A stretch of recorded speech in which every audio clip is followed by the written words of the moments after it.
Right. So number 10 of our list of 12 items is that our decentralized party model is flexible to meet the conditions in your state. So I think this touches on. We talked about this a lot on the last Yeah, one. yeah. We've touched on this in a few other places, but just to kind of recap quick, is that state parties face different challenges because every state has its own unique election laws. So the rules for how you run for office, the rules for how you get recognized as a political party, all of this stuff varies and sometimes varies a lot depending on what state you live in. So when we talk about elections, there's not actually one nationwide election. There are actually 50 plus DC, right? 50 states plus DC. So 51 different sets of election laws that are all totally different from each other. So, in some sense, our decentralized model is out of necessity because every state faces its own set of laws that we have to work with, as well as their own conditions. Right? It could be cultural conditions or whatever. You know, if it's a state that leans more, blue or red, so to speak, that might affect your organizing strategy. Um, what issues that you might want to focus on might depend on what your local issues are, which might include, what sort of ecology you live in. You know, so for example, the western states that are facing droughts right now because they already were deserty states and now they're becoming more deserty as climate change and weather and all change the precipitation patterns. Whereas, like locally for me, you where know, we don't have drought as a major issue, mhm.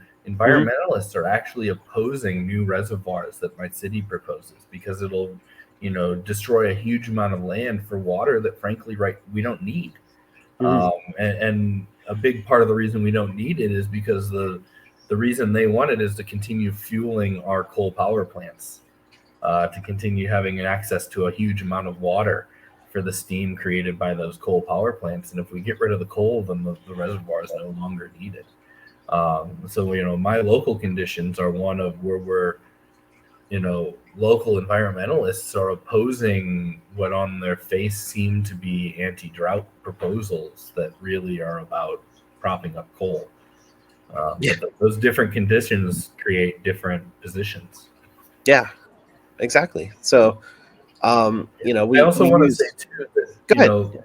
these 51 different election laws is on purpose, right? The intent is to make it extraordinarily hard to organize a cohesive national political party that can, operate without the influence of capital, right? We to get on the ballot for president, we have to collect over 1 million signatures, right? To do that, and in 2020 with the pandemic, obviously we volunteers collect a lot of our signatures, but when you're talking a number like 1 million, you're going to have to start paying people. With the pandemic in 2020, signature companies wanted $20 to $40 a signature to collect for our presidential campaign. We're talking $20 to $40 million to get on the ballot. That doesn't happen without some big money coming in. And when big money comes in, it then starts to undermine things, especially when we're coming after big money. Right. So it very much is an intentional thing, right? We have a complex, decentralized political system because it makes it hard for anyone to challenge the status quo. It makes it hard for anyone to, create real change on the national level, Mhm. especially in a short term. You really have to build bottom up and build your state parties strong enough that you can actually overcome these things. So I don't think it should be thought of as just like, oh, it's this way. It's that way by design, right? Just like our ballot access laws are repressive by design. And another thing that, kind of on this issue that I never really grasped until I met a Green internationally.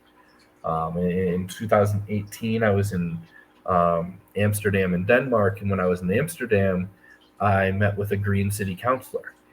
The Green Party is the largest party on the Amsterdam City Council. They are a radical eco-socialist party. They are banning cars from the city center. They are building hundreds of thousands of units of social housing, which we call public housing, and their public housing is mixed income, right? You've got professionals living right next to the working class. They are, funding massive amounts of solar panels and things like that. And so I was sitting down and talking to Imain Nadif, one of their city council members back then, and one of the things we realized in our conversation was that she can be anywhere in her country in 2 hours on public transit. I can't get to the nearest airport that will take me around the country in less than 2 hours, right? So it's hard. We are organizing on a continental scale, and like Garrett said, that means different conditions. That means we have a million little, not little, but we have a million different things that we have to deal with in different places, and sometimes those can be conflicting. And then you add into the fact that we have an intentionally complex electoral system, and it becomes even harder. So, but I had never really thought about continental organizing and the whole new plethora of challenges that come along with that until I had that conversation with her, and I'm like, I can't even leave my state in the amount of time by driving, right? Let alone taking a slow-ass Amtrak that's going to have to stop every 10 minutes to let a Union Pacific train by, right? I can't get anywhere on public transit outside of my state within a few hours. So, it's just it was one of the ways we realized that our material conditions as Greens were just so vastly different. Yeah, it's important to keep those in mind. So I think there's two aspects to this. That one is that addressing the material conditions we're facing, we have to have some level of decentralization in our model, just because of the practical conditions on the ground in different states and even localities. To be able to handle these differences in election laws, in priorities, like Chris was saying, water is important in some places and less important in others. There's many issues that are like that. There's also kind of a philosophical drive that decentralization is one of our 10 key values. And at least for us, there's ways to implement decentralization badly. So I should first say that. And the Green Party is guilty of many of those ways. And we have the Green Party, especially nationally, has been guilty of bad organizing. So that's one thing to keep in mind. But in a more ideal scenario, I'll call it, with decentralization, what we're really talking about is organizing a bottom-up model and making sure that people from their localities all the way up, right, are making decisions. So, a dynamic and adaptable model. Yeah.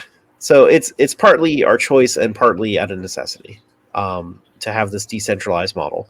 And what that ultimately means is that our state parties have a lot of autonomy from the national party to make a lot of decisions. So every state party has its own set of bylaws and procedures and rules for endorsing candidates and all this stuff, and autonomy to kind of set their own platform and their own priorities. Because again, depending on what state you live in and what region of the U.S. you live in, that sort of thing, you might have different priorities on what needs to happen.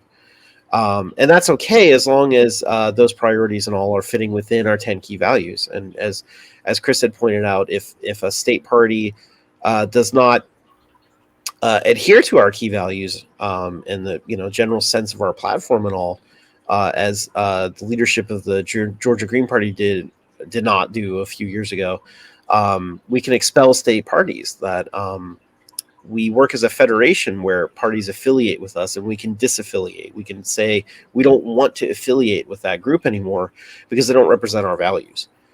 So we've had instances where, for instance, Utah, we had the Utah Green Party and we had the Desert Green Party, where we affiliated two different organizations within the same state. Yeah.